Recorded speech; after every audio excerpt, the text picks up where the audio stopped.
Hello, and welcome to part 2 of our Dungeon Master Answers Questions. Okie dokie.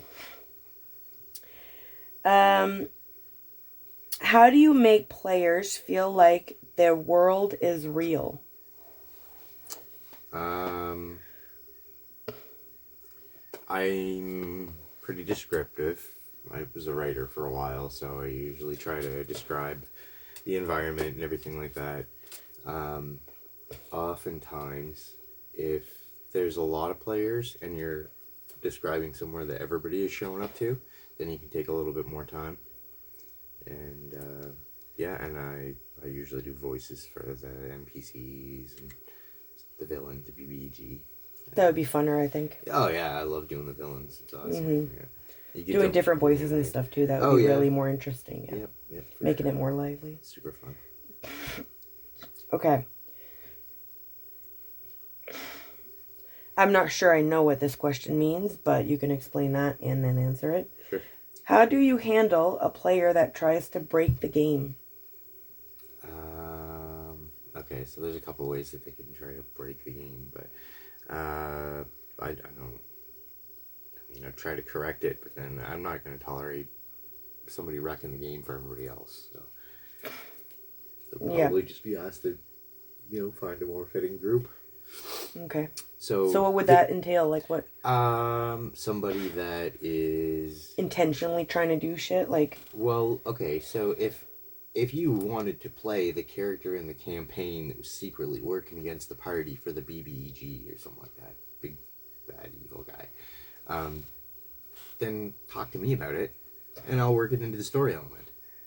But if you're just taking it upon yourself to steal maps and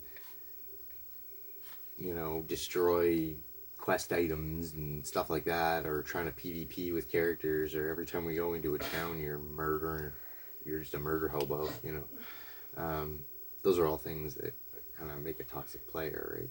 The only other thing I guess you could do is like if they're doing extreme min-maxing, to the point where all their stats go into one specific thing, and that's all they are, right? Just that one whatever ability.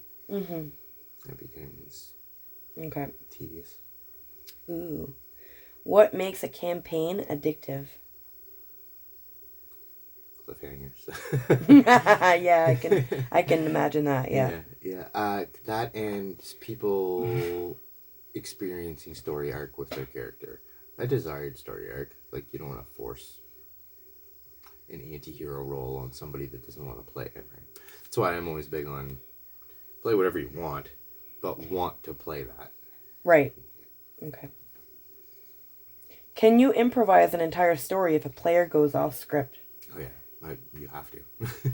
It's very common to one of the biggest mistakes young DMs make. Not young people, but people who haven't DM'd in a long time.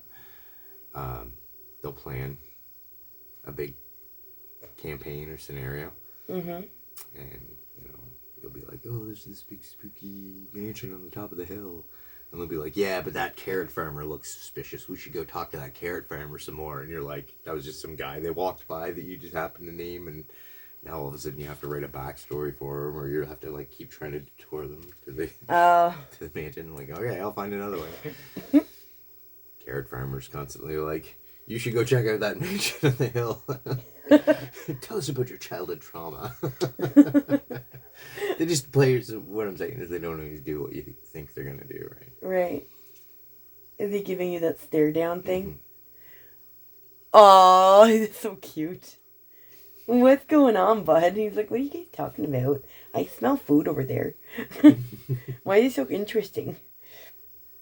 If I said I want drama, romance, and betrayal, could you build that? Oh yeah, definitely. Okay. I think the best ways to do that are in a multiplayer campaign, and you put in some subterfuge and mystery, and let people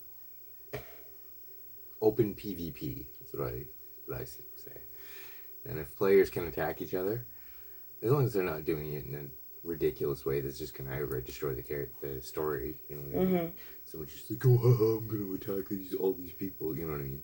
That's kind of foolish. But if there's a murder mystery going on or something like that, and people have the ability to hold each other hostage and possibly torture answers out of each other, it can really change the dynamic, right? Yeah. But you gotta be careful with stuff like that too, right? You don't want to traumatize anybody. Kind of want to watch one now. Okay, I think that's it for this one. All right. Okay. End of part 2. See you next time.